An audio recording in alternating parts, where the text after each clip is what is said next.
আমার কাছে মনে হচ্ছে সরকার নিজে চাচ্ছে না আগামী 5 বছর তারা সরকারের ক্ষমতা দেশ চালাক।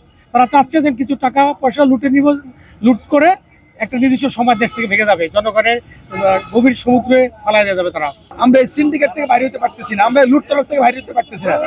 যদি লুটতরাজ থেকে বাইরে হতে না পারি, সিন্ডিকেট থেকে বাইরে হতে না পারি, এখন কি বৃদ্ধি করা হচ্ছে? প্রতি 6 মাস অন্তর অন্তর যদি এই জ্বালানি তেলের দাম, বিদ্যুৎ দাম বৃদ্ধি করা হয়, তবুও রাষ্ট্রকে নিয়ন্ত্রণ করা যাবে না। হঠাৎ করে তেল এবং বিদ্যুতের মূল্য বৃদ্ধির কারণ কি বলে আপনি মনে করেন?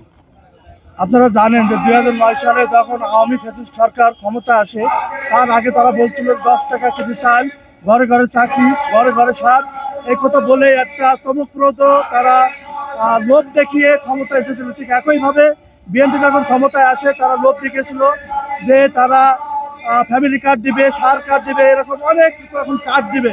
এখন সেই কার্ডের টাকা জোগাড় করতে না পেরে আজকে শতকরা 1% মানুষকে যদি কার্ড দেয়, 99% মানুষকে তারা এই গ্যাস বৃদ্ধি, পানির দাম বৃদ্ধি, বিদ্যুৎ বিল বৃদ্ধি, এই বৃদ্ধি করার মাধ্যমে 99% মানুষকে তারা কষ্ট দিচ্ছে। এবং এই ফ্যামিলি কার্ড সহ বাকি যে কার্ডগুলো আছে, এই কার্ডগুলোর মূল্য জোগাড় করতে গিয়েই মূলত সরকার আজকে দেশের 99% মানুষকে সমস্যার ভিতরে ফেলেছে।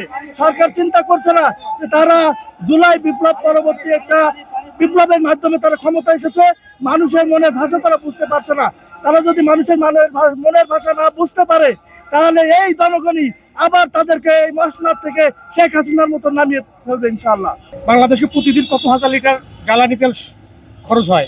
প্রতি লিটার যদি সরকার 5 টাকা করে দাম বাড়ে, 4 টাকা কমিশন দেয়, তাহলে কত হাজার কোটি টাকা পার ডে সরকার চাঁদা তুলতে পারে মার্কেট থেকে। এবং এর আগে কিন্তু একটা সমস্যা দেখা যাচ্ছিল যে চাউলের দাম বৃদ্ধি। তখন রুবিন ফারহানা একটা বক্তব্য দিয়েছিল যে 1 কেজি চাউলে যদি প্রতিদিন 1 টাকা মানে পার কেজি 1 টাকা বৃদ্ধি করা হয়, তাহলে প্রতিদিন কত হাজার টন চাউল লাগে এবং প্রতিদিন কত হাজার টাকা, কত লক্ষ টাকা সরকার কালেক্ট করতে পারে। এটা চাঁদাবাজি একটা মানে সুকৌশল। অর্থাৎ আপনাকে চাঁদাবাজি বললাম না, কিন্তু আমি জনগণের পকেট ডাকাতি করে টাকা নিয়ে গেলাম। এটা কি কারণে করছে বলে আপনি মনে করেন? এটা সরকার যে বিদেশি প্রভুর কাছে আন্ডারটেকেন দিয়ে ক্ষমতায় আসছে, তাদেরকে খুশি করার জন্য মূলত দ্রব্যমূল্যের দাম বৃদ্ধি। আর আমার কাছে মনে হচ্ছে সরকার নিজে চাচ্ছে না আগামী 5 বছর তারা সরকারের ক্ষমতা দেশ চালাক। তারা চাচ্ছে যে কিছু টাকা পয়সা লুট করে একটা নির্দিষ্ট সময় দেশ থেকে ভেঙে যাবে, জনগণের গভীর সমুদ্রে ফালাই দেওয়া যাবে। তারা জ্বালানি এবং মূল্যবৃদ্ধির মূল কারণ হলো আমাদের দুর্নীতি এবং সিন্ডিকেট। এই সিন্ডিকেট এবং দুর্নীতির কারণে বারবার আমাদের জ্বালানি এবং বিদ্যুতের মূল্য বৃদ্ধি করা হচ্ছে। আমাদের অত্যন্ত দুর্ভাগ্য, আমাদের এই রাষ্ট্রের জন্য অত্যন্ত দুর্ভাগ্য।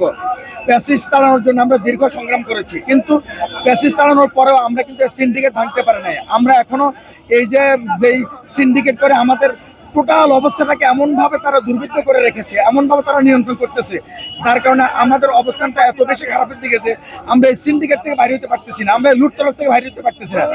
যদি লুটতরাজ থেকে বাইরে হতে না পারি, সিন্ডিকেট থেকে বাইরে হতে না পারি, এখন কি বৃদ্ধি করা হচ্ছে? প্রতি 6 মাস অন্তর অন্তর যদি এই জ্বালানি তেলের দাম, বিদ্যুৎ দাম বৃদ্ধি করা হয়, তবুও রাষ্ট্রকে নিয়ন্ত্রণ করা যাবে না। সুতরাং রাষ্ট্রকে নিয়ন্ত্রণ করতে হলে এসব বৃদ্ধি নয়, অবিলম্বে সিন্ডিকেট ভাঙতে হবে, অবিলম্বে আপনার যত দখলদারিত্ব সেগুলো ভাঙতে হবে। এই সব যদি না ভাঙেন, তাহলে রাষ্ট্রের উন্নতি হওয়া সম্ভব নয়। সুতরাং আজকে আমাদের আন্দোলন একটাই, বিদ্যুতের দাম বৃদ্ধি নয়, জ্বালানির দাম বৃদ্ধি নয়, সিন্ডিকেট ভাঙুন, দখলদারিত্ব ভাঙুন। আপনার যে সকল বদমাশ নেতৃত্ব রয়েছে, এ সকল নেতৃত্বের বিরুদ্ধে আমাদের সংগ্রাম অব্যাহত থাকবে ইনশাআল্লাহ। সম্মানিত ভাইরা, আপনারা জানেন যে বর্তমান সরকার আসার পরে অনেকগুলো চমকপ্রদ উদ্যোগ নিয়েছিল। তার মধ্যে একটা হলো বিভিন্ন কার্ড দেওয়া, গ্যাসের কার্ড, এরপর হলো ফ্যামিলি কার্ড, অন্যান্য কার্ড। সরকার, আমরা ভাবছিলাম যে এই সরকার পূর্ববর্তী 17 বছরের অভিজ্ঞতা থেকে শিক্ষা গ্রহণ করে জনগণের দুর্ভোগ হয় এমন কিছু সিদ্ধান্ত নেবে না, কিন্তু আমরা তার বিপরীত দেখতে পাচ্ছি।